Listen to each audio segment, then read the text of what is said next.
All right, we're ready. Thank you guys so much for joining us this evening. I'm really excited and feel very privileged to be here with two really wonderful occupational therapists in our team in San Diego.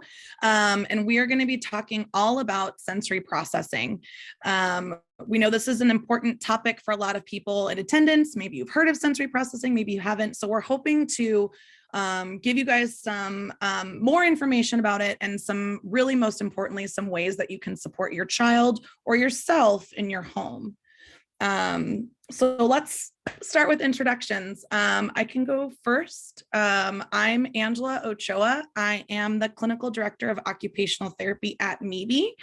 I've been a practicing clinician in Southern California for 13 years. I had the really great fortune to join the MeBe family in 2019. And when I came along, I brought OT to our already well-established practice that had ABA and speech therapy only at the time, and then occupational therapy. And I'm really excited with all of the ways in which that we've grown, not only the OT practice, but grown our team.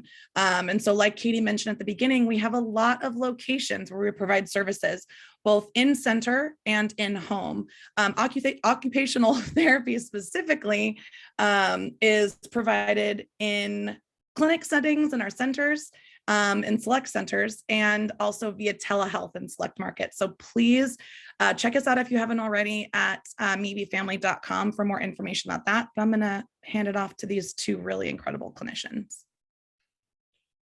Hi, I'm Laura Johnson. So I've been working at MeBe almost a year now. I've been a pediatric occupational therapist for about 5 years.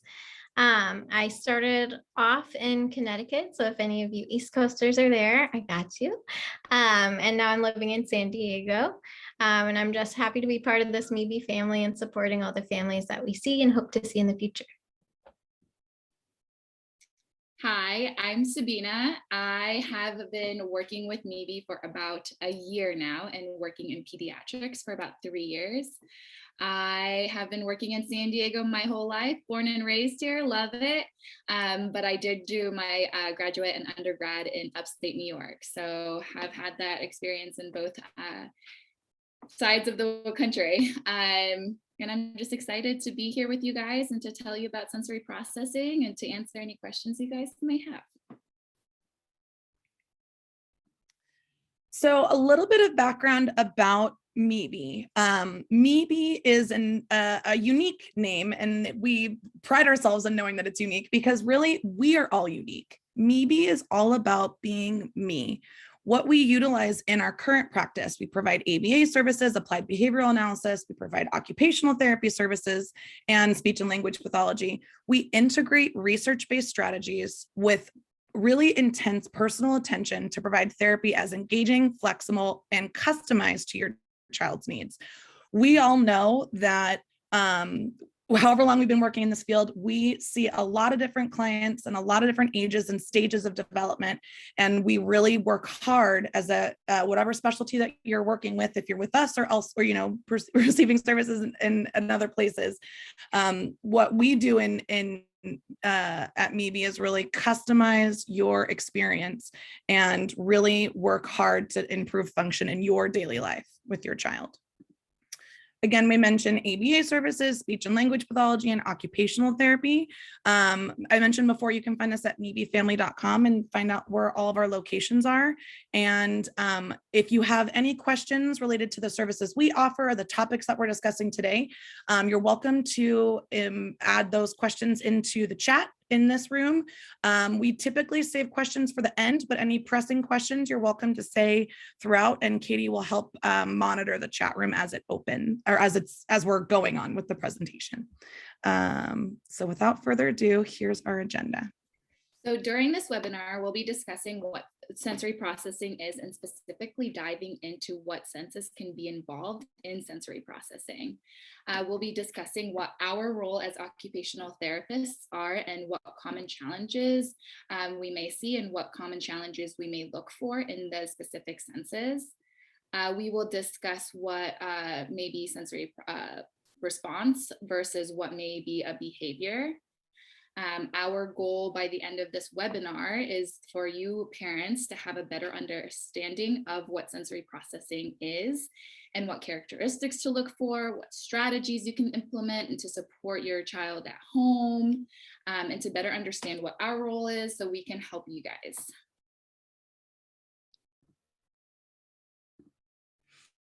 So what is sensory processing? When we refer to sensory processing, we're really looking at these 8 senses listed here. So when we're talking about the senses that our bodies process, we're looking at things like tactile or touch sense. We're looking at vision, how our eyes perceive input, auditory or hearing information, gustatory or taste sense, olfaction or smell. Proprioceptive senses are really important and something we're going to talk a lot about today. We're going to talk about everything today, but you're going to hear a lot of strategies and suggestions related to proprioception, but that's essentially our body's position in space. And we say in space is how we can move our bodies through the rooms or the environments that we're in. We're also going to look at vestibular processing, or where your head is positioned. So for those of us who may have some challenges in that area, like I do, we're going to talk a lot more about that as well, but specifically how our inner ear processes movement. And then finally, the 8th sense is interoception. So that's our awareness of what's going on inside our bodies. So we're going to talk a lot more about these specific senses, but I wanted to provide an introduction here to let you know where we're going to be targeting today. When we refer to things like sensory processing, we need to remind ourselves or recognize that this is an automatic process. So if we look here, we're seeing that our bodies are kind of interpreting or receiving this input from our environment. And then our brain processes it, and then we generate automatic responses. So for instance, if a light shines on our eyes, an automatic response would be closing your eyes to, occlude your vision to tolerate the light that's shining. We do these things every single day, every moment of our day. And the reason that we focus so closely on this is because these senses really make up the framework for our higher level processing and form the foundation for development. So if we look over here on this slide, you'll see we kind of have a hierarchy, so to speak, of development. Occupational therapists are addressing children and the children's needs in all these different areas. You might recognize this if you know about what OTs work on, is we work on things like daily living skills. Daily living skills, as far as development goes, actually tend to be a little bit more complex. If you find here at the bottom, you'll see that at the bottom of this framework really are the senses I just described. That's because we need to have a solid foundation in order for us to build more complex skills and build further on them so that we can learn and receive information and, operate as independently as possible in our lives. What we're going to discuss today is the concept of over and under responsiveness. So our body is under responding the sensory input, which means that we may not perceive that sense or sensation with the same level as maybe other people might. And then we might feel the opposite, over responsive. Over responsive would be that you're feeling that sensation maybe too much. And in occupational therapy, we work really hard to help categorize some of these senses and the way that we process sensation in order for us to determine what do we do about it. So when we talk about things like seeking, we're seeking sensory processing information. That means maybe there's a kiddo that we see that loves movement. So they're seeking a lot of vestibular input. They may be under responsive, which is why they're going and looking for more input so they can hit that threshold of what their body needs. We might also talk about kids today who are avoiding sensory input. They are over responding. The sensation comes into their body and their brain is processing that, and it's an over response. So if you ever have, if any of your children or the children certainly that we see, let's say we go up to them and we touch them on the shoulder and they don't know that we're there, they might flinch. That is an example of an over response, because if we're touching them just to get their attention and they don't like it, clearly they may be perceiving that touch more than what we would expect. A lot of this discussion today is going to be talking to about why OT targets these things and why it's important for us. So we might also find that kiddos are sensitive, or maybe they're having a challenge with registering this input. So we're going to talk a little bit more about that with the over and under responsive piece. Lastly, a lot of these challenges can lead to a lot of different challenges that your child may experience. These might be topics or things that you know a lot of times in sensory processing. I think there's a lot of information out there that's very jargon heavy, or a lot of terminology that's kind of thrown around. That's not our goal tonight, is to add to the confusion. What we're trying to help support you in understanding is what we're referring to when we're talking about sensory processing. What does modulation mean? What is it? Why would it be a challenge for us to have movement and challenges with our motor skills? So we're going to talk a lot more about what you can see, and then what we can do about it, or what your child experiences, and then how do we respond? Again, just to go back to this too, when we're looking at this over under responsiveness on a spectrum, essentially, children that are experiencing more than others may be over responding. Children that are receiving less than others might be under responding. So for instance, you might see the over responders are these kiddos over here. We have a really hard time feeding and eating. Might have a really hard time tolerating sound in our environment, or wearing clothes. Our under responders are maybe out to lunch a little bit, or having a hard time with attention. Maybe our over responders, did I say over or under? Now I'm confusing myself. Under responders are seeking that input. So these are the kids that are always on the go. I'm under responding to the input that's in my environment. I need more of that input to get me to a place where I can learn and function and complete my daily living skills. Essentially, what we're trying to say here is that really all of us have these sensory preferences. We all experiencing these things. In some ways, like I mentioned earlier, I'm a vestibular over responder. I get car sick really easy. I do not go on boats. I hate roller coasters. Movement is something I'm not going to love very much. That's okay. I know these things and I know how to work on it. But our focus really is when sensory processing differences impact function. That's our job today, is learning what we know about your child or your own sensory experience and how that impacts our daily life. That's what OTs are going to focus on. Some of the suggestions you're going to be hearing today are things like interventions, ways in which that we actually address some of these sensory systems. So we might be talking about activities that are going to be targeting certain sensory systems.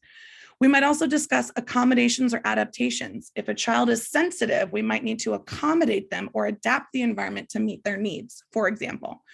We might make suggestions, things like a sensory diet, coming up with specific strategies and sensory-based activities to target these skills and to accommodate your child throughout their day.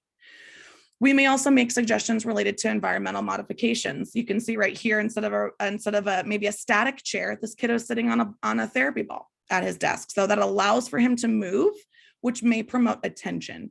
Lastly is education. That's what you guys are all doing here today. You're here to learn about sensory processing.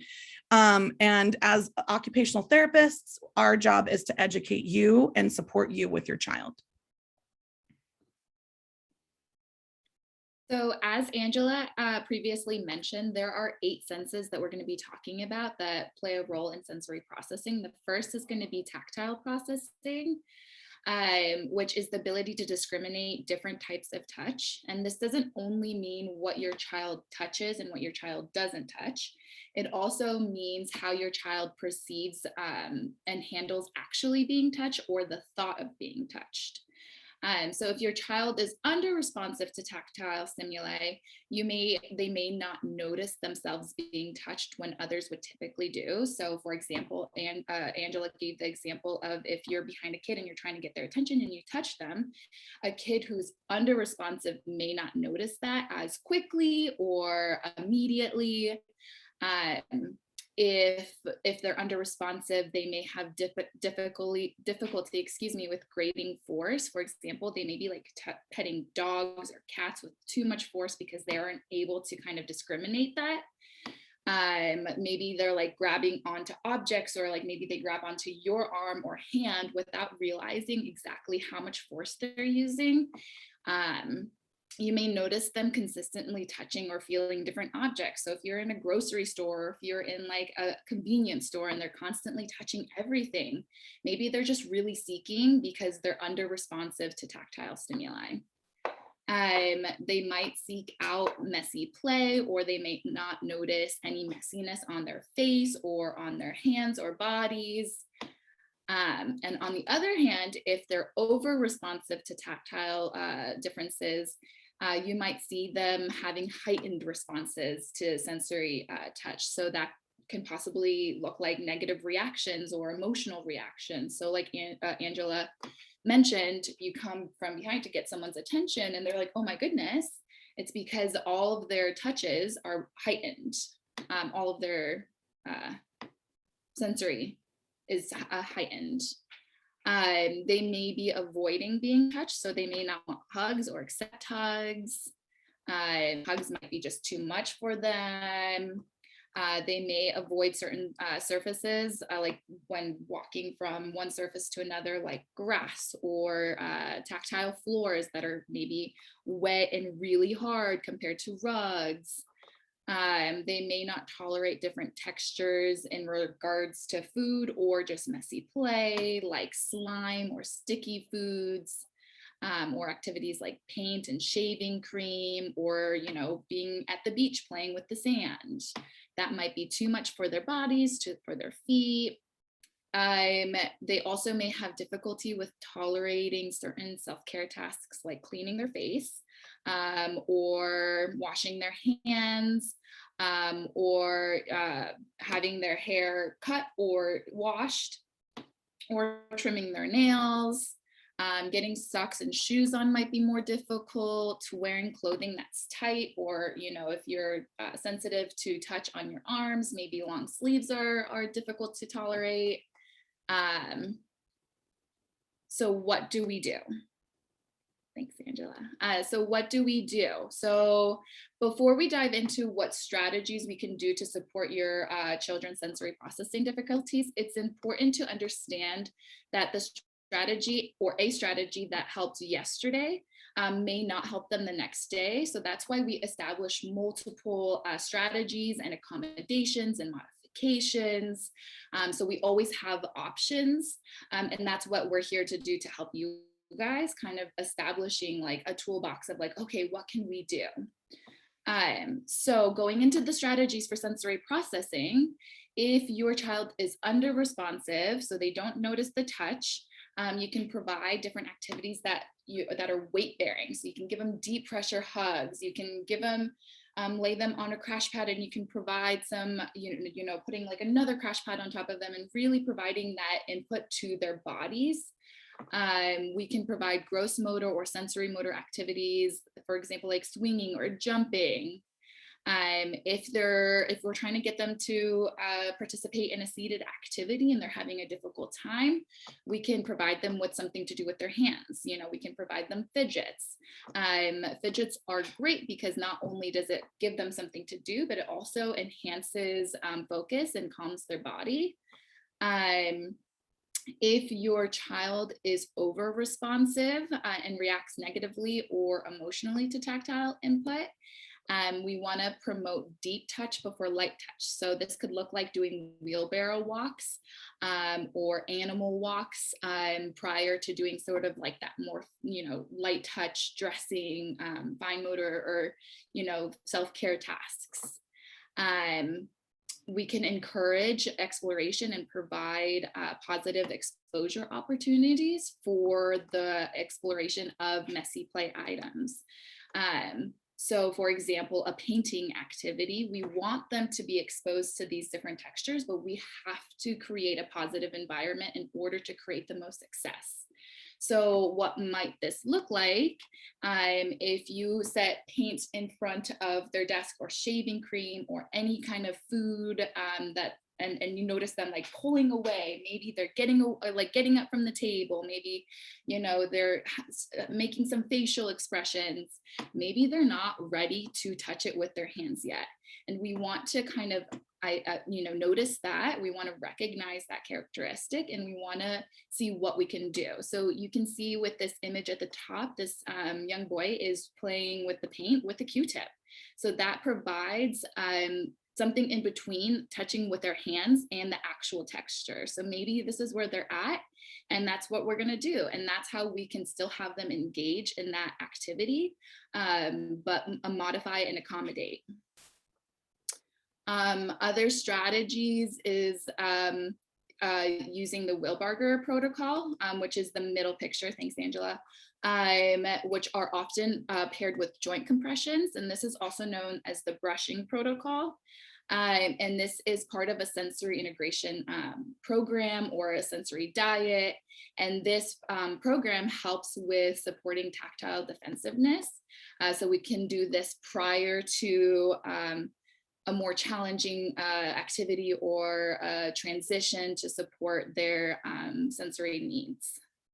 And then with accommodating clothing, there's, so many things we can do to accommodate clothing. If a child has difficulty with, wearing certain shirts or anything, or pants, we can cut the tags from the clothing. Maybe that like extra feeling from the tag is just too much for them if they're over responsive.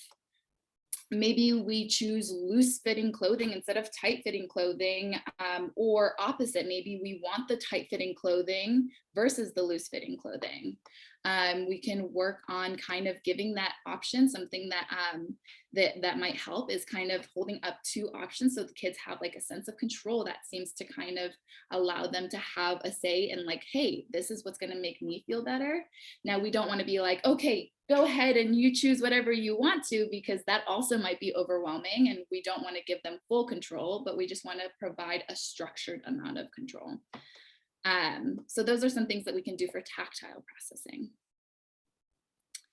The next sense we'll talk about is— Sorry, I'm just going to jump in real quick. We did get a question on the topic. Can a child be both under and over responsive? Yeah, that's a great question.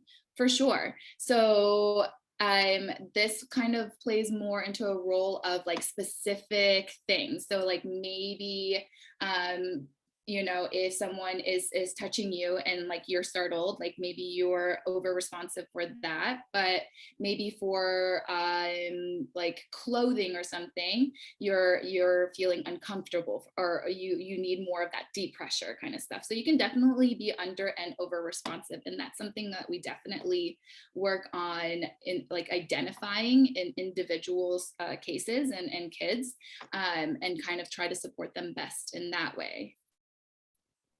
And just to jump in, it can also be like different day to day. So your child might be having difficulty with socks today, but yesterday it wasn't a problem. And all of a sudden it seems like it is a problem. And there are a lot of factors that can lead up to that. So it doesn't have to always be consistent. What we look for are patterns generally. Yes, exactly.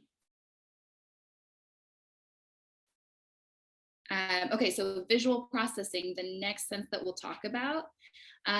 Visual processing is the sense of sight and how we interpret and perceive what is seen in front of us. So what do we look for if your child is under responsive to visual stimuli?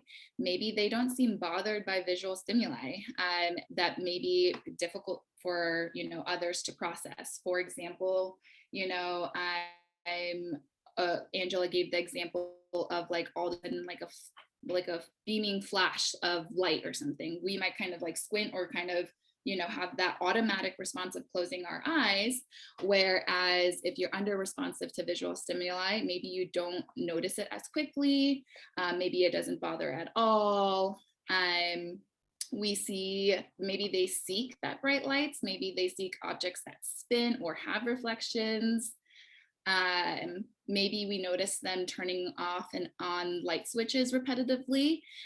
This is specifically for them to be like looking at the lights and seeing that reaction.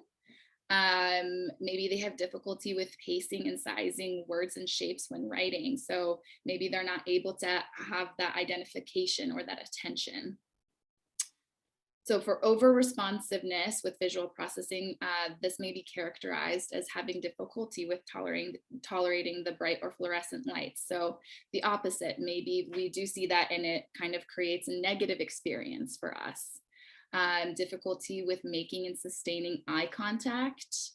Maybe they have difficulty with and become really distracted by things in the environment. So things hanging from the walls or decorations, or even seeing toys out that are, catch our eyes.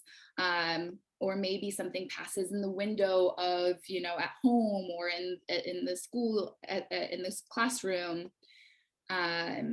An individual that is over-responsive to visual stimuli may have difficulty with visual attention, which can be seen as difficulty with copying from the board, because we're trying to look from the board and then to our paper, but we get distracted easily because we're seeing other things move, or we catch our attention on a toy. So taking a look at the image of this pyramid that's on top right here, this is a hierarchy of visual skills. And so if we look at the bottom, the attention is at the bottom. So we really have to address the visual attention prior to moving up the hierarchy. So kind of really focusing on that intention and how can we support your child regarding that. So talking about strategies. Accommodation is huge. So modifying their environment to support a visual attention. So this may be reducing clutter around the, workspace. This may be eliminating distractions like hanging things. So encouraging, maybe if we're like copying from a board to our paper, maybe not having other words around the board, really just having the work that we're trying to copy, maybe not having other pictures on the board, just to kind of help and support that attention. Maybe we provide visual boundaries with bright colored tape. So you can see right here with the yellow tape, this is kind of a visual boundary. Hey, we're going to keep the chair in this area. Having bright colored tape is really important because that kind of draws the attention. So we don't want to necessarily have tape that, is tan, because then it's going to be hard to see, kind of thing. Having the tape that says like stop, we're going to stop here, not only writing in words, but also having like a stop sign, which is, a known image kind of thing. We can change seating positions. So if your kid is over responsive to lighting, maybe we can change their seating from being under direct overhead lights to support them. If your child is under responsive, maybe we can move them closer to the front of the class, or move them closer to where we're trying to have them focus to support their attention. If a child has difficulty with making eye contact, we don't want to force them to make the eye contact, because that might be really difficult for the kid, and it might be difficult for us because it might not happen. So what can we do instead? We can encourage them to maybe look at the forehead or in between the eyebrows. Maybe looking at the nose is what they're able to do, and that kind of allows them to direct their attention to the person in front of them, but not exactly at the eyes. Another thing that's probably going to be very common in all of our senses for strategies is provide opportunities for input, for sensory input, which refers to movement to our bodies if we need. So for example, you can see with this kid at the desk, there's a TheraBand that's attached at like the legs to allow them to kind of have that input to their legs and feet. And maybe this is the movement they need to support their attention. Angela showed an image at the beginning with a kid at the desk with a therapy ball. Maybe this is what, helps them get the movement in order to support their visual attention. I was just going to add, Sabina, I love these examples. And another thing that tends to, kids tend to be really sensitive to, or may have that over response to, is fluorescent lighting.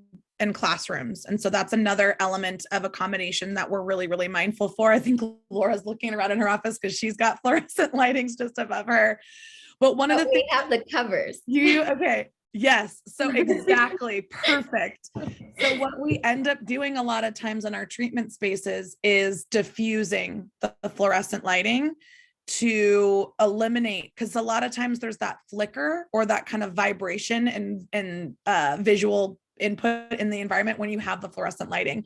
So especially in schools where fluorescent lighting happens a lot, this tends to be a way that's also distracting, because exactly like Sabina was saying, is like the smallest of sensory input has a tendency to distract them when those over responders. So we try our best to diffuse that lighting and allow for improved attention in that way. Yes. Okay, back to you, sister. Okay. So auditory processing is the sense of hearing and interpreting what is actually heard. So what this looks like and what you look for with under responsiveness to auditory stimuli, maybe they don't notice background noise when others typically do. You know, a garbage truck passes by and a lot of kids are like, oh my gosh, did you hear that? Whereas you're under responsive, maybe you're not as quick to hear it. Maybe you don't really hear it at all. Maybe your attention is somewhere else. Maybe if you're under responsive, you are humming and make noise to yourselves and you don't really notice.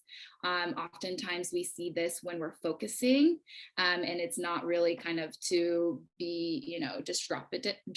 It's just kind of like, hey, I'm not noticing that I'm doing this. Children may have difficulty with auditory attention. So if you ask them something, maybe they don't hear you, or maybe they don't hear you as quickly. Maybe they don't process the information as quickly. So that's a big one with under responsiveness. For over responsiveness, you might easily get distracted. So like that garbage truck passes by and it's like, oh my gosh, did you see how big it is? And just kind of your attention immediately goes there. And maybe that response is not always just like, look how big it is, but like, whoa, that was so loud. Or, oh my goodness, that I didn't like that at all. So we might have a negative reaction or emotional reaction.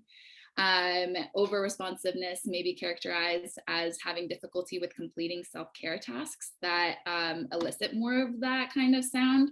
So turning on the faucet, sometimes maybe if the faucet is old, it has like a, you know, it makes a different like crinking sound, or maybe just the water running might be too much. Flushing the toilet is a big one, because sometimes toilets have a loud flush, sometimes they have a quiet flush, but it's hard to anticipate that. So having, so difficulty with kind of those specific self-care tasks due to the sound or the anticipation of the sound. It's okay. So strategies, what can we do to support auditory processing? We can provide noise canceling headphones in loud environments during transitions or in loud environments. So just to kind of support their auditory attention. Noise canceling headphones are awesome. They don't plug into anything, so it's not like you're listening to music, but they provide some pressure to your ears to kind of really block out that extra environmental noise. We can reduce environmental stimuli that might create noise, so like clocks that tick in a classroom, or at home, or unexpected alarms from like a phone, or encouraging to have phones on silent or vibration versus like that ringing. We can anticipate if something's going to make a noise and prepare your child for that expected noise. So at school, if there's going to be a scheduled fire alarm, we can kind of give those auditory prompts like, hey, in tomorrow, like start, further away. Tomorrow, there's going to be a fire alarm at this time. And then the day of today, there's going to be a fire alarm. In 10 minutes, there's going to be a fire alarm. And then provide, so in addition to the prep reminders, provide accommodation. So the noise canceling headphones, or maybe, you know, we give them like something to do with their hands, or some like, you know, deep pressure movement or something to support their sensory needs as for that to happen. We can allow for, like I mentioned, sensory input to the body to calm and prepare for kind of less challenging or less preferred or challenging tasks. This can look like, you know, getting them ready in the gym with jumping, or getting them ready at home with like animal walks or jumping prior to kind of those more challenging tasks. And we can create and provide quiet areas or corners. So yeah, these top two images right here show two examples of quiet areas. One looks like it's at school and one looks like it's at home. So I wanted to give this example because oftentimes we don't realize how easy it is to create a quiet area in the home setting. So in this picture with a girl wearing pink, I mean, she is in the corner between the couch and the wall. It looks like parents brought out a blanket and hung it up. She's got her noise canceling headphones and her books, and she looks content, and this is her quiet area. And we can modify a quiet area to be specific to your child's needs. So maybe the couch and the corner right here isn't big enough, so maybe we need to just move the couch a little bit. Maybe we want to provide calming music if that's something that's going to help your child. Maybe we provide lights. Maybe we can try to make more of a fort, so instead of having the blanket hanging up like this, maybe we cover it over the couch. Here, you can also see in this image, if you look closely, there's white tape, and this is a visual boundary of like, hey, this is your designated quiet area. And so that also provides that kind of attention and visual reminder of like, hey, I can go here. This is my safe space. This is my quiet space. So that might also be helpful. So these are all kind of things that you can just grab in your house and kind of set this up. Another great thing that you can add is pillows, and kind of either have them sitting on the pillows or have the pillows on top of them, whatever seems to kind of help them. And again, remembering that what helped yesterday might not help necessarily today. So really kind of just anticipating and seeing and kind of reacting appropriately to that.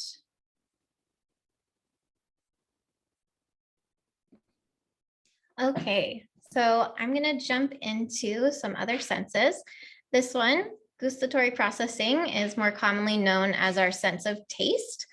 So our sense of taste is closely related to smell. So I'm going to focus more on this sense than smell because they're so closely related. We get a lot of questions about these usually. So our under responders to our sense of taste might have difficulty chewing because they don't really know what's going on in their mouth. They might overstuff their mouth because they need more input in their mouth to be able to understand what's in there. They might mouth objects past when it's developmentally appropriate. So we all expect babies, especially teething babies, to put lots of things in their mouth. That's expected. But if your 4-year-old's putting stuff in their mouth, that's no longer really expected. So that's a sign that they might be under responsive or seeking some sort of input in their mouth. Excessive drooling can also be a sign, especially beyond the teething stage. Because they don't really know what's going on, we might have some weakness in the mouth, and they might be kind of letting the drool fall out because they're not so aware. Our over responders are pretty common kids that we see in occupational therapy. They tend to have feeding issues because they're extremely sensitive to taste. They're going to have trouble accepting different types of foods and a wide variety of food. They might also have trouble with things like tolerating toothbrushing because that's a lot of input and usually not nice input to your mouth, especially with the brushing, the toothpaste, the rinsing, all of that put together. So some strategies. For our under responders or kids that are seeking, we recommend chewies or chewable jewelry all the time. So actually these pictures should be kind of flipped, but this little guy on the right here has an example of chewable jewelry. It's actually just like a necklace with it's sort of like a silicone rubbery material, but it's safe for chewing. It's really difficult to chew through, so that they can wear around their neck and just have access to all the time. So those kids that are drooling a lot or always seeking out things to put in their mouth, we teach them to redirect that to using the chewy so it's safe, appropriate, and bringing some awareness to their mouth. We'll also recommend foods with strong sensory input. So really crunchy, really strong taste like sour or spicy, or even temperature. So cold or hot to bring more awareness to that mouth. Drinking through a straw as well. When we drink through a straw, we're activating a lot of muscles in our mouths, more so than when we drink from a cup. So not only can that be calming the same way that it can be when using a pacifier as a baby, but it's also bringing more awareness to the mouth. If what we're drinking is resistive, something like a smoothie, that's also gonna create a little bit more awareness in the mouth. Vibration, similar. We're providing a lot of awareness to the mouth with really intense tactile sensory input. So here we used a little tool called a Z-Vibe. It's kind of like a vibrating toothbrush that we'll use to stimulate the mouth prior to doing chewing practice or oral motor practice with a lot of kids that we see here. Things that might be more accessible at home are like practicing funny faces and mirrors with your child. So making silly faces, trying to have them copy it is bringing awareness to their mouth because they're really having to think about how to manipulate their muscles. Another thing would be blowing bubbles or blowing on a pinwheel, blowing on anything really, is again engaging those muscles. Our over responders, so again, those like picky eaters, kids difficulty with toothbrushing, we're gonna allow them as much control as possible. So they're gonna have a really hard time if you're coming at them behind and putting that toothbrush in their mouth unexpectedly, because it's unexpected, and they're gonna have a bad response to that, a negative response. So if we allow them to hold the toothbrush and model for them toothbrushing, maybe they'll bring it to their mouth and maybe they'll be a little bit more accepting of it because they're kind of controlling the input that they get. This can be really hard with some of those non-negotiable things like toothbrushing. So it takes a lot of practice. There are obviously a lot more strategies that we would recommend in OT for that, but that's sort of the basis of it. My next slide has some more strategies relevant to feeding because I know this is like a really big concern for a lot of parents. So I'm going to preface this with this is not like a feeding training by any means. We have many other parent webinars on this mebefamily.com, our family resources that are just specifically related to feeding. So if you have more questions about that, I encourage you to go there. But some very basic strategies are to avoid forcing at all costs. This is a really tricky thing because we need our kids to eat. And when your kid's not eating, of course, you're going to want to try to get them to eat. That makes total sense. But unfortunately, what we're kind of doing in that instance is taking an already negative scenario because they're sensitive to that taste, maybe sensitive also to the touch and the smell. And then we're forcing it in their mouth. So it's altogether in a negative experience. My parents forcing me and I really don't like them forcing me. And I'm really over responding to all these other things. So we get around that by modeling as much as possible. So like in these pictures down here, it looks like an OT or maybe a parent is modeling, playing with that celery. We want to do that and make it as fun as possible. We in OT get really messy with our food. We always tell kids to never come in clothes that they want to keep clean because it's really important to get your hands in there and get playing, get learning from it from a sensory perspective. I'm going to jump to this little picture of kind of a staircase on the right because picky eating is not just related to taste, it's related to touch, to smell, also can be proprioceptive, lots of different areas. So we need to make it up the staircase in order to make it up to eat the food. So if your child's having trouble even tolerating it on the plate, we're not going to jump to eating it. We're going to work with interacting with it, smelling with it, touching with it, finally tasting, and then eating so that we're meeting them where they are and addressing their sensory needs as we go.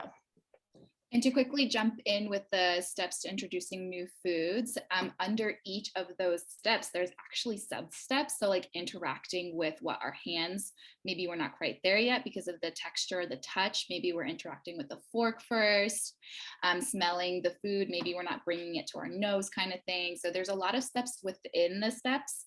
So it's just a lot of things to work on slowly and kind of meet your child where they're at. Yes, exactly.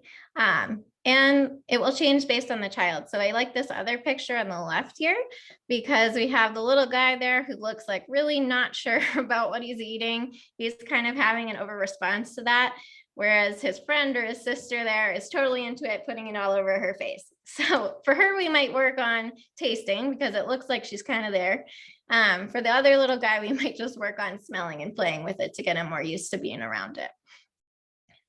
Another good strategy is providing at least one preferred or safe food, one food that your child will reliably eat that's safe. Even if that thing is something that you don't consider healthy, we want to give them something that we know that they can eat, we know will make them feel safe, and have the other food item that's maybe non-preferred or new next to it. And in a very small quantity, we're just going to focus on interacting with that. Again, if your child's having this over response, we don't want to jump to eating. They're probably not going to do that. So we just want them to get used to that other food. We want to expose children to a variety of tastes and textures. You know, maybe they've tried tomatoes 100 times and they don't like it anymore. Maybe they need to try it in other forms, maybe different color tomatoes, maybe different sizes and shapes, maybe in different forms. So we want to show them that it doesn't always have to be the same. And here we do a lot of changing up certain foods. We might cut them up, we might sprinkle in salt, sprinkle in other sauces, stuff like that. Variety also drives volume. So if your child's not eating a lot of volume, we often recommend expose them to lots and lots of food, different kinds of food. And we already kind of talked about this, but using play to facilitate interactions with foods. Kids' language is play most of the time. So we want to meet them where they're at and show them how to interact with foods in a way that's fun, engaging, and creating a really positive environment. So again, that's just like a small snippet of feeding strategies. So I encourage you to visit our website and watch some of those other webinars if you're interested. Okay, so olfactory processing is our sense of smell, again, closely related to taste. So if a child is under responsive, they might have difficulty detecting smells or always be smelling toys or objects. They get a toy and they're always smelling or really seeking that. If they're over responsive, they might have difficulty tolerating smells. They might be a picky eater. Even foods that maybe we don't think are smelly, they might think are smelly because they're oversensitive to them. They might have difficulty being in environments where odors are common. So difficulty going in the kitchen where cooking's happening, difficulty being in the bathroom where there are some smells, difficulty being in the food court at the mall because it's so overwhelming from an olfactory sensory standpoint. So strategies in this area are basically exposing them to small amounts of smells in play. So using scented markers, scented stickers, scented shaving cream, really anything that you can find that's playful and engaging and fun that they can kind of control and enjoy in their spare time in a positive way, of course, that gets them a little bit more used to stronger smells. Sensory bins can also be really great. So we do a lot of like beans and rice in a big container. You can add essential oils, you can add orange peels, you can add all sorts of things to make it scented as well. Especially for kids who might have issues with picky eating, we want to engage them in the meal preparation process. That's, you know, exposing them stepwise to those different scents that might go into preparing the food. And it's also allowing them some autonomy, some ownership of that food as well. And we want to prepare them before entering any environments with strong smells. We know we're going into the food court. We better say, okay, like we're going into the food court. It might smell strong. What are we going to do to accommodate that? How can we make it better? We can hold our nose. We can do this. You could smell this, you know, different things so they can even mentally prepare. Okay, so this I would say is probably one of the biggest areas of sensory processing difference that we see here, and that most parents experience that we see. It's a big area. It's kind of like a powerhouse sense. So proprioceptive is a fancy word basically for your body position in space. We get that from input from our muscles and joints. So I like to explain it like if you shut your eyes and I moved your arm out to the side, you would know that I moved your arm out to the side because of this sense.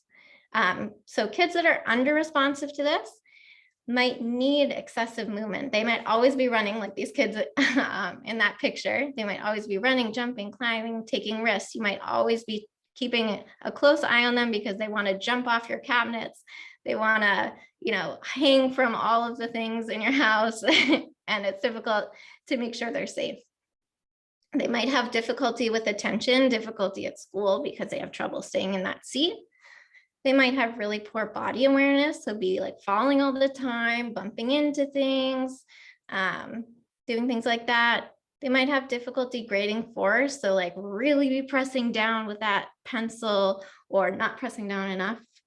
And they might have poor posture. So if you don't know where your body is in space very well, you're just going to kind of like fall onto your chair or be draping yourself all over furniture. On the reverse of that, you can also be over responsive. So they might appear cautious or fearful with movement, especially new movement, because again, they know they're going to feel that change in position really strongly. So they're very cautious of doing that. They might be upset with unexpected changes of positions. We see this a lot with babies. If they're like picked up quickly or held in a way that they don't like, they'll often have kind of like a tantrum or crying a lot because of that. They also might prefer to sit or appear lazy. Babies are rarely ever lazy because they're rarely ever lazy. There's usually a reason, and a lot of times it's this sense. Because again, they're going to over respond to any sort of movement or change in body position. They don't really know where their body is. They're afraid of moving, so they sit. So strategies. We kind of handle strategies for both under and over responsive similarly. And I kind of broke it down into two parts. So the biggest one we do, we call heavy work. So this is any active resistance against the body. Anything that requires a lot of muscles and joints is going to be heavy work. So this is not a full list. These are just ideas: walking, running, climbing, jumping, crashing onto pillows, pushing toys around in a laundry basket, pulling a wagon, carrying heavy items. Animal walks are what we refer to like pretending to crawl like a bear and jump like a frog. Moving your body in different ways. In OT, especially when kids come into the center, we do a lot of obstacle courses for this reason. I will also say that proprioception can be a calming sense for the entire sensory system. So a lot of times when kids are overreactive to tactile senses and vestibular things and even auditory things, we use a lot of these heavy work strategies to prepare them because it can kind of calm the entire body. So we do a lot of this. It can be play and it can be structured, like something like a little obstacle course, like this little guy jumping on pillows. And it can be something like a chore, like this little guy, helping to carry the groceries or, pushing chairs into the table. So it can be pretty easy to incorporate into daily life. Other proprioceptive strategies include deep pressure. So this is related to tactile sense, but also some muscles and joints. So a lot of massage, just like Sabina talked about, deep touch is easier to handle. So if we're putting a lot of pressure, even for a kid that might be defensive or have difficulty tolerating touch, using deep pressure can be helpful. We do a lot of this like squishing with a ball or a pillow, like in that picture on top, because it's providing a lot of calming proprioceptive and tactile input to the body. We also do a lot of squeezes. Kids can do it to themselves. We can do it to them if they enjoy that. Weighted materials, I feel like OT gets a big rep for. We recommend weighted vests or compression vests or weighted blankets, things like that, because that added weight can be very calming to the proprioceptive system. Yeah, or like wrapping tightly in a blanket is another example for that.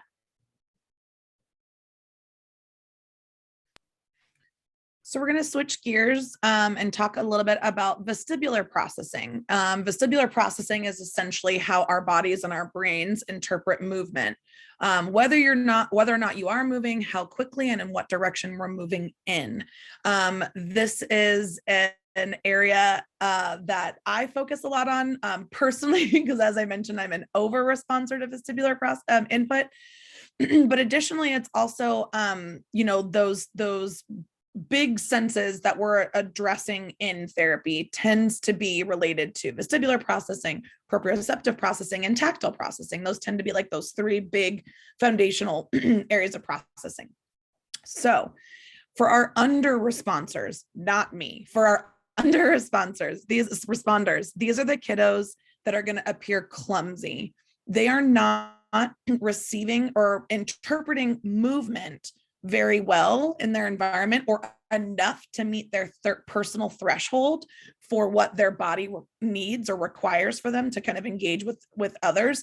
So these are the kiddos that might try to move their bodies in different ways and be very clumsy. They might be walking and all of a sudden they're like, how did you fall over? Or like they're sitting in their chair at school and it's like, you're on the floor.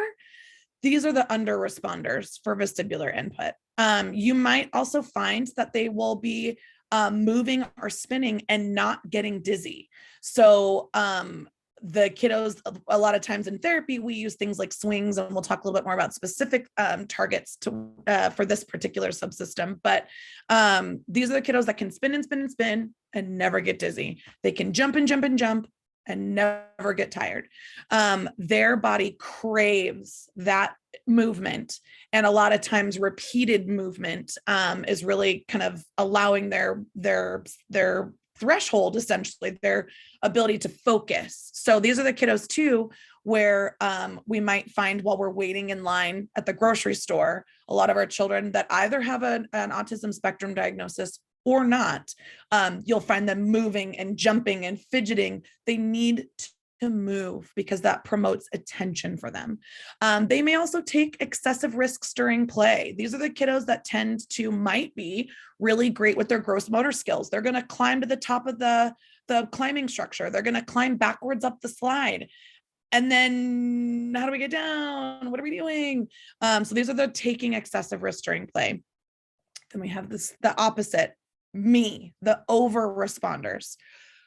These kiddos are avoidant of games or activities that require movement. You're going to find them maybe choosing activities that are more stationary or sedentary.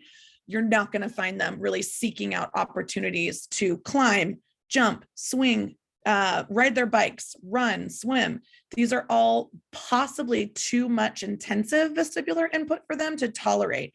So then you might even see a fear response from these kiddos. Even when their feet leave the ground, I've heard all sorts of examples of kiddos where parents are like, they seem like they're scared even when they're like walking and stepping up a curb if they're walking outside. These are the tendencies for these kids. They're over responding. The slightest shift or change in movement in their inner ear is perceived as uncomfortable, noxious, fear producing, and they will avoid these things. Oftentimes these are the kiddos that get motion sick. Car rides, roller coasters, boats, you name it. My husband always jokes that I will get or motion sick on a skateboard. And that's very true. It actually happened recently. These are our receptors in our inner ear are so sensitive, and our brain processes it so intensely that we have a tendency to automatically overreact and over respond. Vestibular processing also is a really strong foundational skill. So if we look back at that hierarchy that we discussed earlier, vestibular processing right at the bottom, this has to be fully intact or working well, or a lot of the other senses and all the other skills are thrown off And that becomes challenging for kids to achieve certain milestones because the sense is that foundational. So what do we do? What are some strategies that we can utilize? For our under responders, our kids that are seeking that vestibular, that movement input, let's choose high intensity activities that have lots of changes in speeds and changes in direction of movement. So these are the kiddos that we might create an obstacle course for, like we discussed earlier with some of the things. We might use some swings, and we'll talk in the next slide a little bit more specifically about that. Activities that require shifts and changes of your planes of movement. So for example, right now we're sitting upright, but if I were to quickly swing backwards and be inverted, that's also stimulating my vestibular senses. Same kind of thing. So a lot of times we might have kids on a yoga ball or a therapy ball in our session, and we might tip them side to side, front and back. We might put them on their bellies to put their head in a horizontal plane. These are the reason we're doing that is because we're activating this sense. Sometimes just changing the planes and movement, the direction and the speed can really hit certain those receptors and really increase the vestibular sense that the child's receiving. We also want to choose activities that maybe promote what we call activation. So we like the more bang for your buck activities sometimes for these kiddos. So we're going to utilize other senses. We're going to tap in. So we're going to use swings as part of an activity. So the kid will be on the swing, and then we're going to maybe incorporate proprioceptive input. So they're wearing a weighted vest, or maybe on the swing, they're pushing with their hands up against something to make the swing go. And then we might incorporate music or other things. We're tapping into these other senses to really activate this system. Then there's the over responders like me. We need to take it slow. Over responders are really interpreting vestibular input as noxious or uncomfortable. So it's important that we take it slow and that we follow your child's lead. If they do not want to go on the swings at the park or climb up the ladder to get onto the slide, a really, really common thing that we see parents doing, because we really want these kids to be successful, swing like the other kids are. So we're going to pick them up from their stationary, grounded posture where their feet are on the ground. We're going to lift them up and we're going to put them on this thing. And then we have crying or avoidance or upset or frustration, or we get a lot of laughter followed by very quickly, not so much laughter, maybe crying or upset. It's important for us to really follow their lead. If kids are feeling nervous or anxious about when their feet leave the ground, we need to give them opportunities and set them up for success so that when they are experiencing these moments of upset or fear related to this over responsiveness, that we can give it to them in such small chunks that we can actually allow them success in really small doses. So that might look like allowing your child to mount or dismount, get on or off these swing or climbing structures on their own. I love modeling. I hate swings, but I am on the swings multiple times a day if I'm seeing these kiddos, because I do not ask kids to do anything that I'm not willing to do. And so I want to make sure that I show them what's expected and what we want them to do, because they may see that swing as this giant, scary contraption and they don't want to participate. So maybe what I'm going to suggest is something that's way easier for them to tolerate. So modeling is important, or doing it with them. So you'll see here again some examples of for our let's start under responsive kiddos. So these are the kids that are going to change their movement. They're going to swing really high. They're going to spin really fast. A lot of times for these kiddos, they're going to look for swift changes in direction, or they can tolerate different changes in vestibular input. Bouncing on the ball, awesome. Our over responders are not going to tolerate these changes in head position or these changes in movement. So the spinning is a really intense vestibular input that we would not promote for these over responders. So these kiddos, we're going to really start with slow movement on the swing. You can see this family, they're on the swing together. I got you. We're far off the ground, but you're sitting with me. Same thing here. You can see this little one stepping onto the climbing structure on their own. This kiddo does not want to slide down the slide, but they might be willing to walk up the slide. Feet are still grounded, but it's a much slower activation of those kind of inner ear receptors that we're really trying to target. We want to make sure that even when kids seem like they're having a good time, it can very quickly change. So this is where a lot of parents might think my child is over and under responding at the same time. Understandable. But really what we think is probably happening is they tend to be more of an over responder. They're laughing and loving spinning in that office chair in your office. And then all of a sudden they're upset. They might even vomit or get really, really dizzy fast.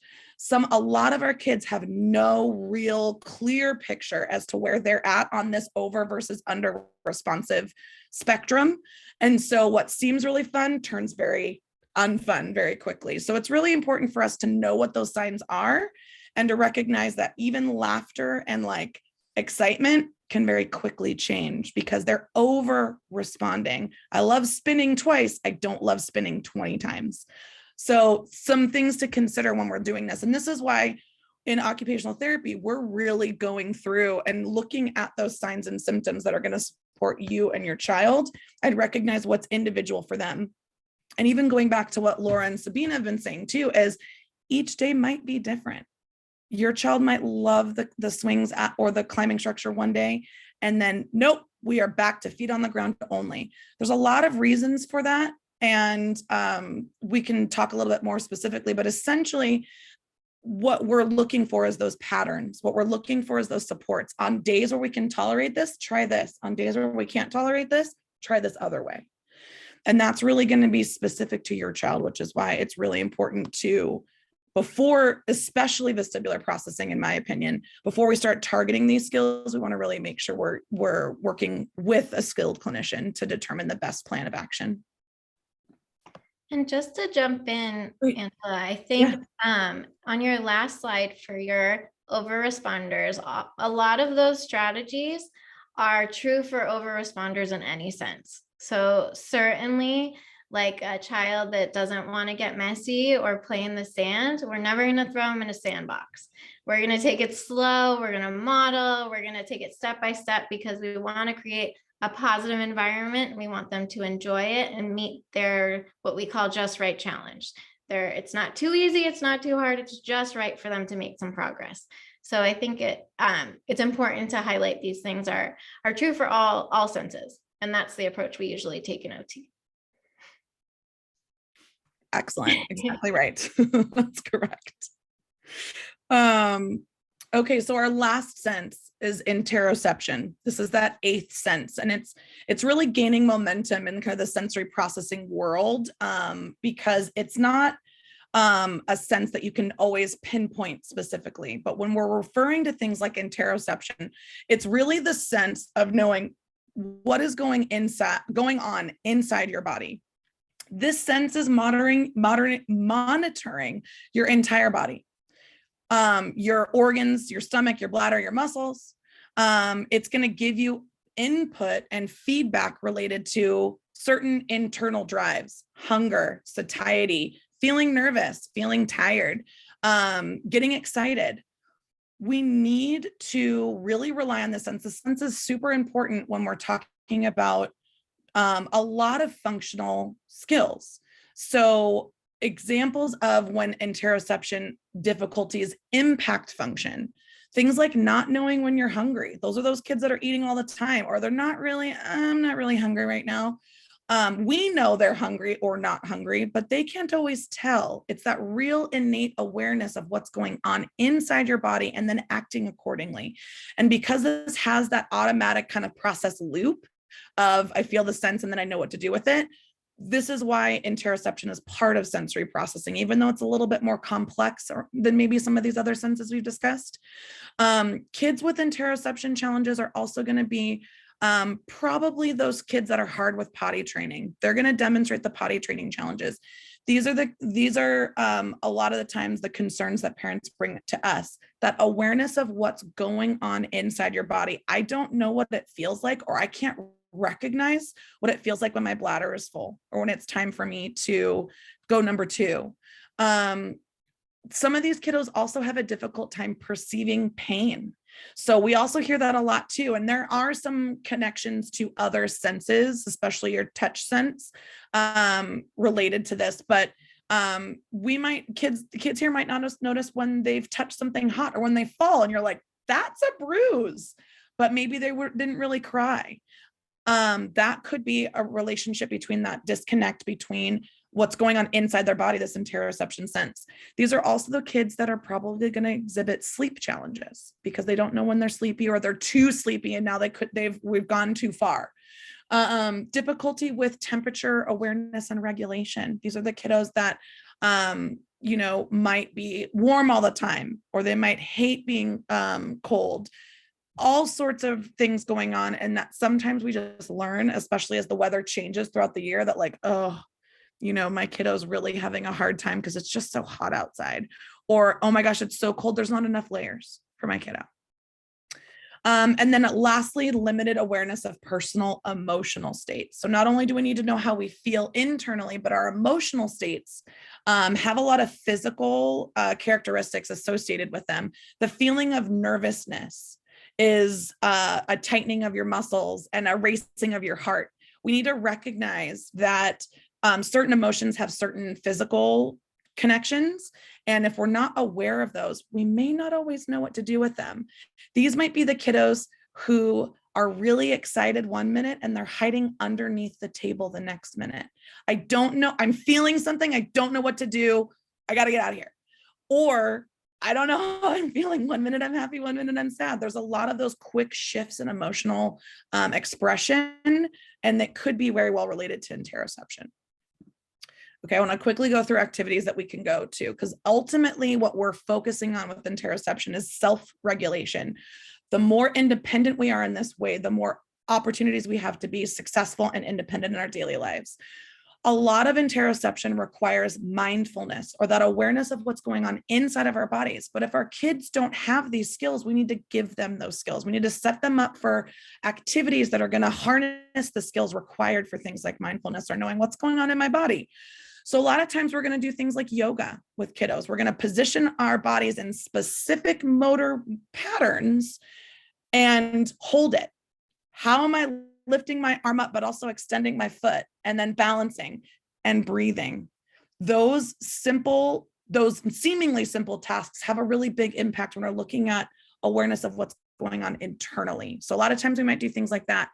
I love breathing exercises as a way to calm what's going on in our experience, give the input to our lungs and diaphragm that's required for us to relax and be more at a regulated state. And then that also gives us more insight as to what's going on internally. So we'll do things like star breaths, where maybe we'll give a visual of a star. And then as the child's breathing in, we'll trace the star up, hold it, and breathe out. Breathe in, hold, breathe out, breathe in. Same kind of thing with this figure 8 breathing. Start here, breathe in, breathe out. We do some other things too for kiddos that maybe these strategies might not support them with just alone. So we want to incorporate also things like visuals. We use social stories a lot, especially for kiddos that are having challenges with potty training. We might develop a social story, or there's lots of things that are out there related to what do I expect when I'm supposed to go potty. The focus when we're talking about interoception, those internal states, is not only the steps to potty training, right? So the steps to potty training would be lift up the toilet lid, take your pants down, sit on the toilet. What this is also going to target is, how does it feel to know that I need to go to the bathroom? So social stories might include things like, I don't like it when I go potty in my underwear because it feels wet. Really recognizing and internalizing the feel of what you're experiencing. How does it feel? How do you know it's time to go potty? What do we expect? For some other kiddos, we might also focus on those calming versus alerting activities. I like to give kids visuals for things similar to like, how does your engine run? Is your engine just right? Is it running really slow like the turtle? Or are we running really fast like the race car? Sometimes we'll play with activities and then get our engine gauge out and actually go, okay, where's our body right now? So if we're jumping on the trampoline, that gauge is going to be more towards high. Our body is moving, our engine's moving really fast. Man, but after yoga and those deep breaths that I just took, I think I'm a little bit lower. My engine's running a little bit slower. So giving kids opportunities for visuals in these ways can also allow them to help categorize these things, because a lot of these internal states aren't coming naturally or independently to them. I'm really mindful of the time, so I want to make sure that we're moving quick. All right, I'll hand it off to you, Sabina, or Laura. Yeah, so I think we've talked a lot about these already, but there are obviously a lot of functional impacts of sensory differences. So most daily activities involve multiple senses.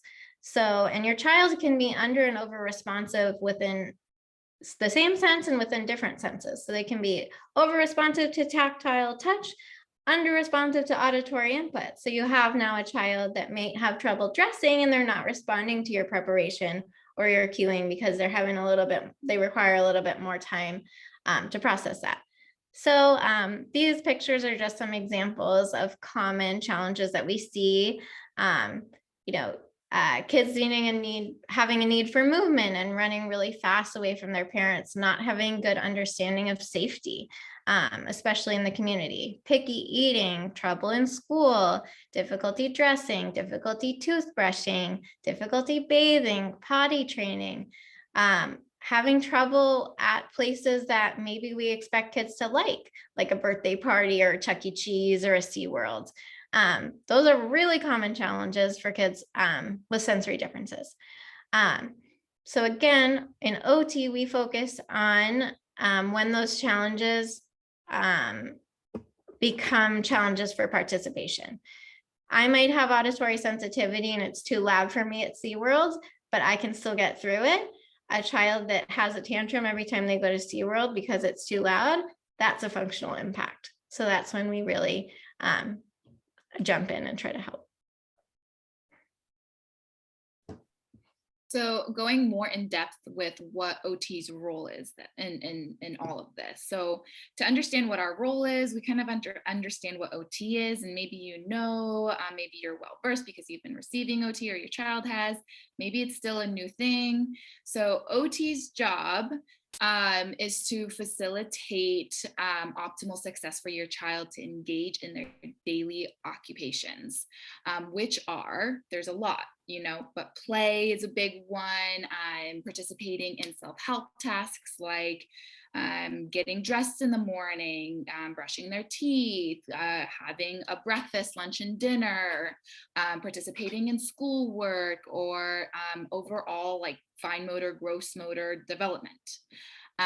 So like we've mentioned, sensory processing differences may impact your child's independence or their ability to participate in any kind of means in the previously mentioned occupations, the self-help, the fine motor, the visual motor, the play. So it is in our scope of practice to address these sensory differences and to find ways to support your child, to find ways to work on those strategies or to give strategies and accommodate to promote the most success inside the OT clinician or clinical setting, in the home setting, in the community setting, and in the school setting. So OTs are skilled in identifying characteristics and responses to sensory stimuli. And that's where we really focus and we kind of evaluate. So what's next? First, we evaluate and identify your child's individualized experience. So like we've been mentioning, every child is different. Everybody's different. Everybody has different responses. Maybe one day you have difficulty with something, maybe the next day you don't. It's very dynamic. It's always changing. There's always a spectrum of how difficulty we handle things. So we identify and evaluate. That's one of the biggest things. Because we don't want to be, providing sensory strategies if it's not necessarily addressing or targeting a specific need. Then we create a supportive and successful environment. So this is a big thing. This is what we talked about, Laura brought up and Angela brought up in regards to like maybe just moving slow. That's going to be successful for them. So if we jump into something, that's not going to be successful. So being successful, this might be moving slow. This might be addressing and establishing modifications or accommodations to tasks or environments. So Laura mentioned this a little bit, but really emphasizing finding that just right challenge. So recognizing if an activity is going to be too hard, or if it's not hard enough, if it's not challenging enough, and how to kind of adjust the activity to meet their just right challenge. So more things that we do to support into sensory differences. We provide sensory integration programs.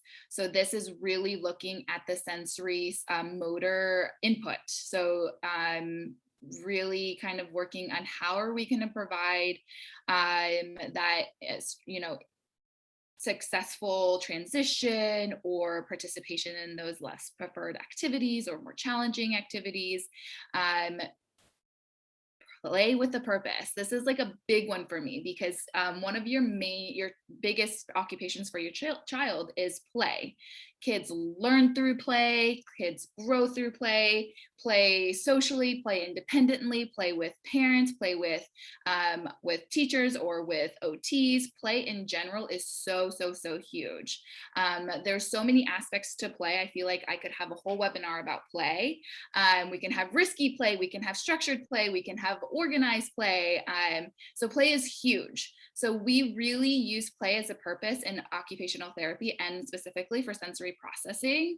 And play can be anything from swinging on a swing or playing tag. Tag can be seen as sort of unstructured. We don't necessarily do tag, but play is everything.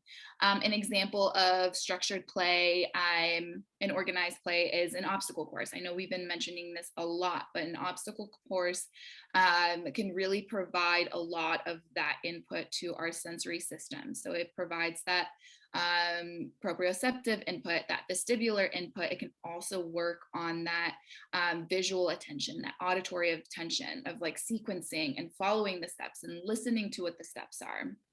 So obstacle courses can really target so many things. And then thinking about obstacle courses with under and over responsiveness to different stimuli. If your child is seeking a lot of stimuli, if your child is needing those spins, if your child is needing that input to their bodies, maybe we make the obstacle course really intense. But maybe if your child is over responsive and doesn't need is having negative reaction to that kind of obstacle course that might be good for some kids, maybe we can grade it down. So maybe instead of having the jumps from one station to another, maybe we're just walking or doing the animal walks. So there's so many ways that we can utilize play and that we can establish what's going to be successful and not, and really implement that. We also create individualized sensory diets and that parents can implement in the home or other settings. Sensory diets are very individualized. So what works for one kid may not work for another. Sensory diets goes into all of the different kind of strategies we can use in each of the senses.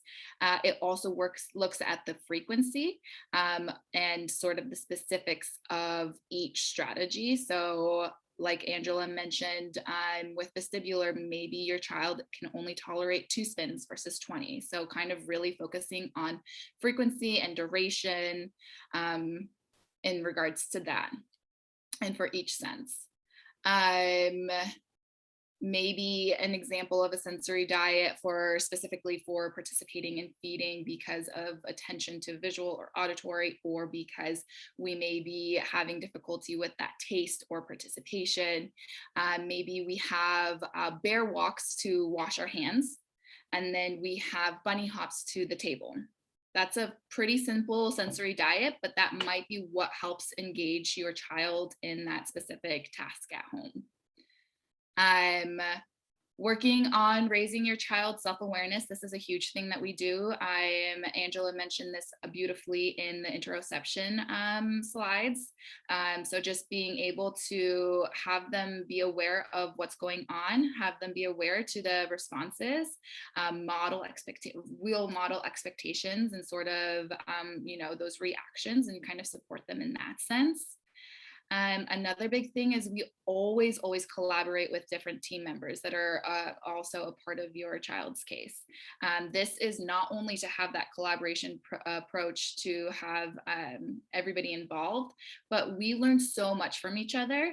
And so really just having that piece is huge. And then the last thing is the parent education. So we as OTs, we're constantly trying to provide strategies. We're constantly talking to you guys about what's going on at home, what's going on in the communities, because of course unless you're a home OT, or school OT, we really work clinical OT. So we really see your child in the clinical setting. So we really love that collaboration with you as well. So we can see what's going on in other settings, and we can elaborate, and we can kind of help coach and strategies of what you can do to support your child and, promote the most success. Because ultimately, our goal is to have your child participating in these activities and doing their best and being really happy and playful, and that's our goal. So that's what we do. A little bit of what we do. I could talk about what we do for hours, but to be mindful of the time. Okay, so we thought that distinguishing sensory versus behavioral concerns would be important to talk about because they're often connected and really, really difficult to separate. We could again talk about this for hours, so I'm just going to put this in as a brief introduction. So really a better question when we talk about is it sensory or is it behavior is the behavior a result of a sensory trigger? And there are some sub questions that we can ask ourselves. Is the behavior typical for your child's age? It's typical for a 2-year-old to have tantrums. It's not typical for a 2-year-old to cry for 4 hours after hearing a loud firework. So in that case, obviously the sensory would be the firework and the behavior would be more the tantrum. A lot of times, well, I'll get into that after, but other questions we can ask are, is there a sensory experience that triggered the behavior? A pattern of sensory experiences that trigger the behavior? How frequent is it? How intense is the reaction? Is the response appropriate? Depending on the trigger, does the behavior stop once you give in? And again, we could ask a million more questions, but these are often connected. I wanted to put this tantrums versus meltdowns visual here because we do like to distinguish them in OT. So again, tantrums are a typical part of development. All kids will have temper tantrums. Usually they're in response to not getting what they want or being denied something that they want. So it can result in a lot of intense reactions, crying, screaming, throwing themselves to the ground, aggression. But in a tantrum, it often stops once they're given what they want. So they're behaving in that way in response to being upset because they're not being denied something that they want. A meltdown is often has a sensory trigger. So again, your child hears that firework, they're crying, screaming, uncontrollable, unconsolable for hours on end. Nothing can help them. They're totally dysregulated. Nothing is helping. That's often a meltdown. They tend to be a little bit more intense. Even if you get rid of the trigger, take them away from the fireworks, give them those headphones, it's not going to stop because they're in that fight or flight mode. They've been triggered into this total dysregulated state. There are a lot of overlap. It can be very difficult to determine. There can be a sensory trigger and the behavior can occur much later. We also sometimes talk about the concept of like a sensory cup where all these different negative sensory experiences are going into their cup until it overflows and then we get this meltdown. They're often related, but we really want to think about what is going on? What are they reacting to? Because behavior is always, always, always communication. It's never happening to bother us or to annoy us. They're always communicating something. Something's wrong, something's going awry. So we want to be mindful of that. So a couple takeaways. What can you do at home? We're really going to want to support you. So we've given some strategies and ideas for activities, some things that we replicate, we can, carry out in the clinic, in our settings, and then try and see what we can replicate at home. We're really wanting to focus on how we can set your child up for success. And that means a lot of different things to different people. But what I really want to focus on here is some of these strategies or suggestions that we're providing tonight don't have to be elaborate ones, but they, a little bit of kind of these approaches can really make a big impact. So what we also want to encourage is use a schedule or some structure when you can. Some examples of some high versus low tech options would be like, we're just going to write out what the plan is for right now. So if we're doing an activity, if we need to focus on doing homework, and then we're going to take a break, and then we're going to come back, maybe that's the supports we need. And those breaks then are sensory based in nature. Maybe some of the activities that we're doing, we only want them to do a few of them. So if we're going to be exploring things like feeding and eating, for example, we're not going to eat the entire bowl of pasta, guys. Maybe we're just going to have 5 bites. And every time we take a bite, there's a star on the chart. That's it. Then that gives the chance to your child to know that there is an end in mind, and that your expectations are, we're just going to try it like this, and then I'm not going to expect you to do anything after that. There's lots and lots of visual timers. A lot of times I might use a timer like this. This rainbow timer is on YouTube for free. I think visuals are really, really supportive for kids, especially if they're in a state of dysregulation or overwhelm. Visuals can be really calming for kids and allow them the opportunity to focus better than if we were to use our words or other actions to support them. Maybe just a first then chart. Write it down. First we're doing this, then we're doing this. Okay. When we provide structure, we also provide predictability to uncertain situations for our children. A lot of these senses we've discussed today can be scary or overwhelming or oftentimes intense. And so we want to make sure that we're providing predictability for kids, because a lot of times that's missing for the population that we certainly serve. Model what you want your child to do. We've talked about that a lot today. Get on the swing with them, grab a bite of that food, get excited to do crab walks in the living room, whatever you can do. We really want to make sure that we're modeling for your child what's expected. That's a really powerful way to have a little bit better, quote, buy-in from our kiddos that are maybe reluctant to try these new things. And then again, simple environmental changes can make a big difference. So we talked a lot about quiet corners and things, opportunities when kids are feeling, quote, unsafe. Sometimes the sensory processing can be overwhelming. And so giving kids permission to feel that way and a safe place to express themselves can be really, really helpful. And a lot of times that starts with doing it in your home, but that might also be ways to set them up for success in schools or maybe out in the community and things like that. That's really where OT shines, is because when we're talking a lot about things like function and the impact that these things have on your daily life, we want to make sure that it's replicatable, not just in our center, but in your home, in your life, in your daily routine. And then lastly, just some key takeaways. We talked a lot tonight about what OTs do. Again, that's going back to function. We all have those individual sensory preferences. So our focus is really, does this sensory processing challenge impact your daily life, your daily routines, what those milestones need to be in order to develop that next skill? Parent involvement is essential too. We really want to be on your team to help your child. That's really our role in all of this. 1 hour, 2 hours a week of occupational therapy, if that's what we deem appropriate for your child, is wonderful, but it's not as much. It doesn't have as much impact as if we all can also support you in your home and in other ways to give you, to empower you guys to really know what to do next and how you can approach these things and know what to look for before approaching these tough topics.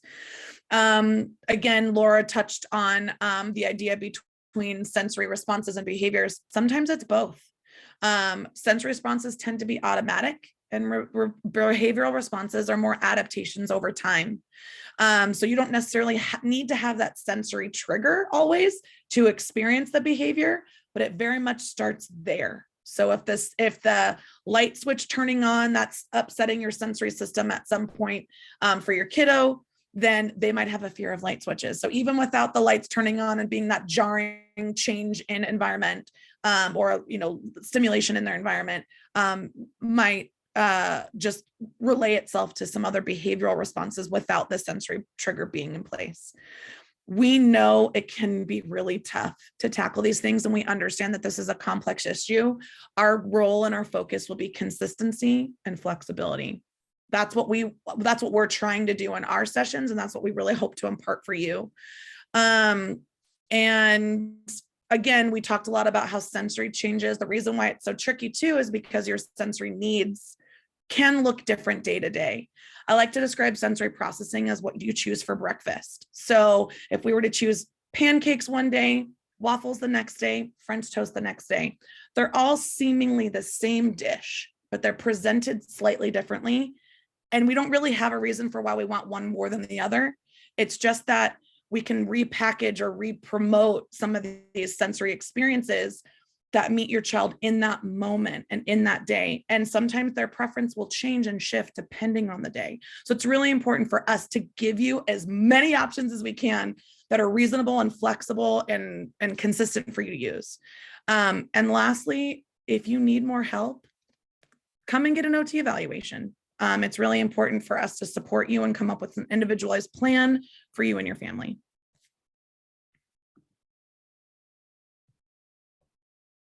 And actually, Angela, there was a question on that topic too. There were a couple comments about like, yep, that sounds like that's happening in our house and that you're describing my daughter, so can you kind of talk a little bit about how to get started if this is, sounding familiar and you're not with an OT yet? Absolutely. So one thing for sure is, we'd love for you to come to MeBe. So if we're in your service area and, you guys are eligible to receive some of the medically based services based on like insurance and rates and things like that, we'd love to see you. So the first thing first is to come to our website, mebefamily.com. And we also have right on that front page is how do we get started? After that point in time, what we're going to do is we want to set you up with an evaluation. Evaluations can be in a lot of different ways and be done in a lot of different capacities. But the goal for the evaluation is to come up with a really holistic approach and an analysis of what's going on for you and your family, not just what's going on for your child. They don't exist in a vacuum only, they exist in your family unit. So it's important for us to look at different areas of development and function and assess what's going on. We might find that sensory processing might be impacting daily living. We may also find that it's not just sensory processing skills that are impacting your child. There's a lot of other developmental skills that OTs are really in tune with and can start pinpointing. So our assessments are intended to be pretty wide ranging as far as the skills that we're looking into and really start to pinpoint specific skills that we can address with you and your family in mind. So once we do that, then we can start then determine the plan of care, what that would look like, what way it's developed, and how we can best serve you and your family. Does that answer that question, Katie? Yeah, I think that's great. I just think it's helpful to have like a next step and know what to expect with that.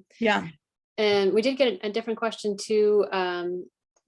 They are asking if they're getting OT services in school and feel that interoception is a problem. Will the school be able to help with that?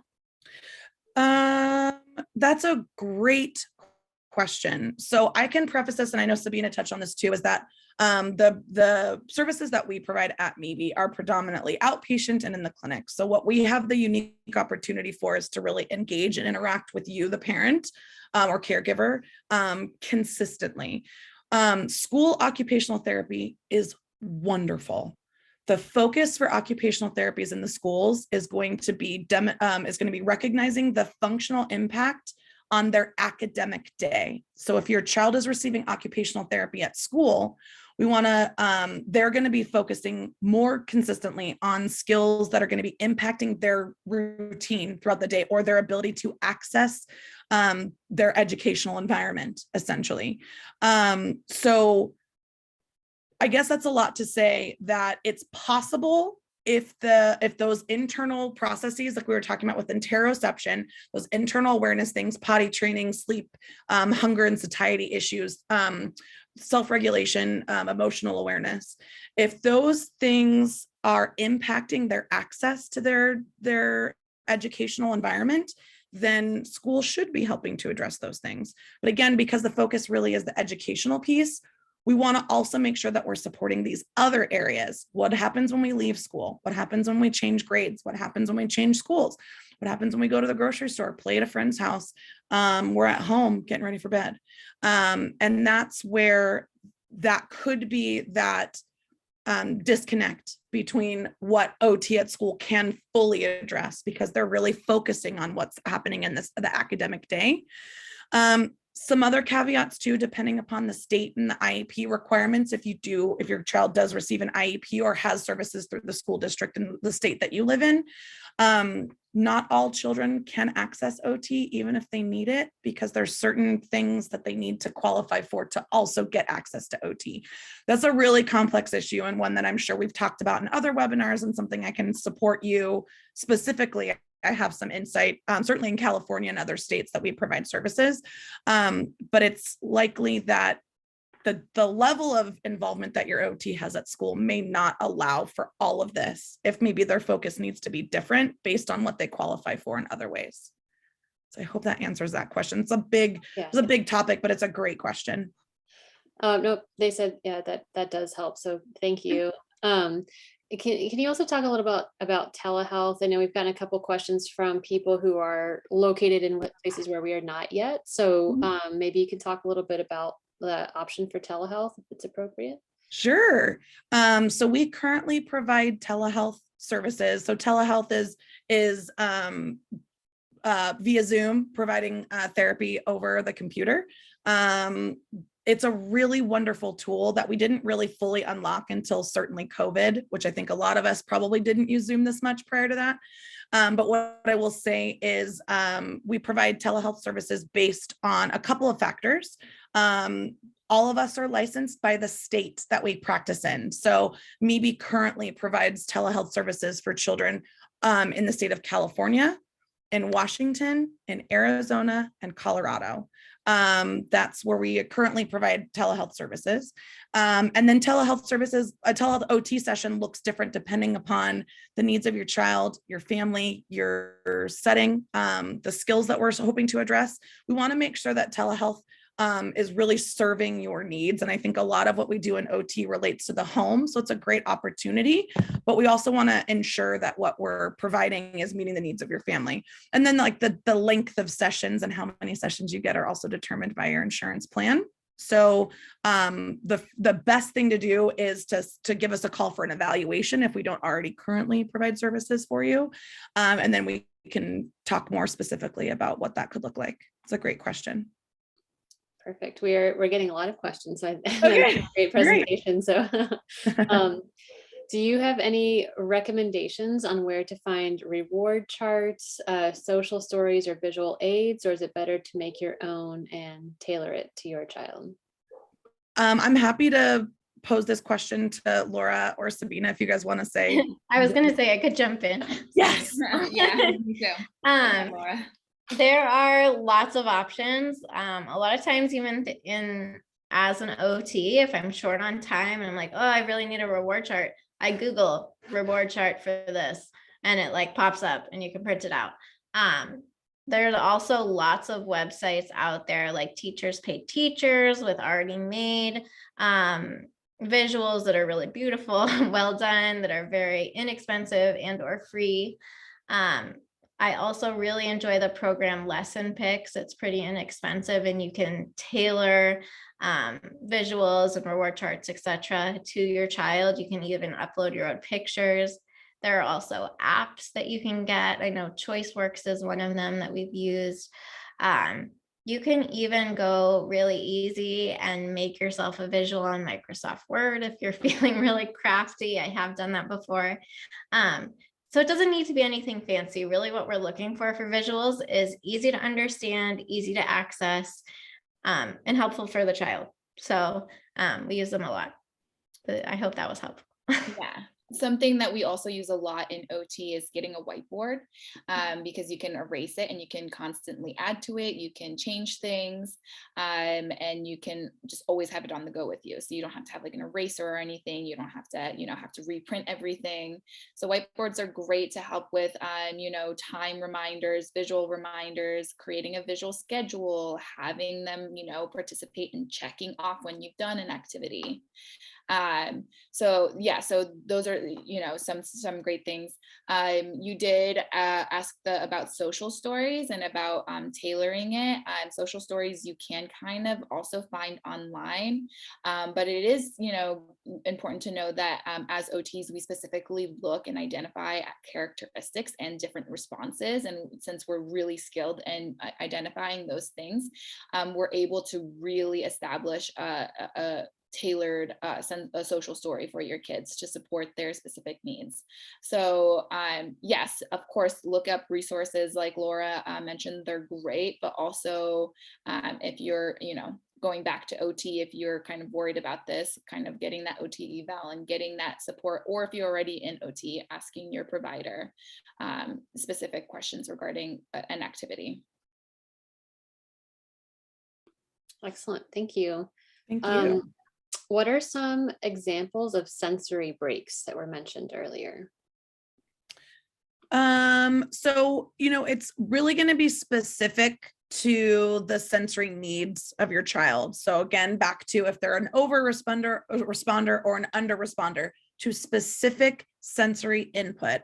We want to make sure that we're targeting sensory supports in their environment that's going to really give them the supports they need, and it's going to be specific to them. Laura mentioned before that a lot of what we utilize as far as calming goes and helping support kids with focus are things like proprioceptive, deep, heavy work type activities. When OTs refer to sensory breaks, we're really looking at structured supports that are sensory in nature. So if we're gonna focus on heavy work, and so let's say we're working at a table because for homework, or we're completing a craft or an activity that's structured, and you can tell that your child's gonna need a break. We prefer to choose breaks that are or support kids or drive them in the direction of a break that's going to support their learning. And so an activity may include, let's grab all the pillows off the couch. So that's that heavy work, picking up the couch pillow, putting it on the floor. And then maybe we're going to jump and crash onto the pillows, but we're going to do it 10 times. I'm going to use my timer. I'm going to use my star chart, and we're going to go 10 jumps. Great. Now that we've gotten our 10 jumps, let's check in with our bodies. So how's our body doing?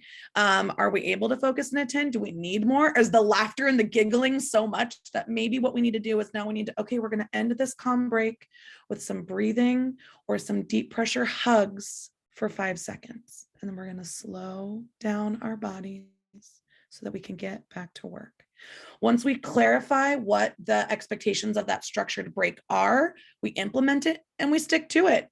10 jumps is 10 jumps. We're not saying 10 turns into 50 turns and I got to go in the other room and do other things. Now, don't get me wrong. I also understand that that's going to happen. Home life is a very unpredictable time sometimes. So when we're talking breaks, that's really, you want to make sure that you're scheduling that and that you're present to help facilitate. If you're taking a real break, then a real break would be, we are going to separate, you choose what you want to do, I'm going to go over here. And that's fine too, but that's not really the structured break that we're hoping for, because then what might happen is we're using the tablet to watch a video or play a game. And then we've now established another battle, maybe to come back to the work that we're working on. So, things to consider when we're talking about those sensory based activities, but there's so many we could suggest.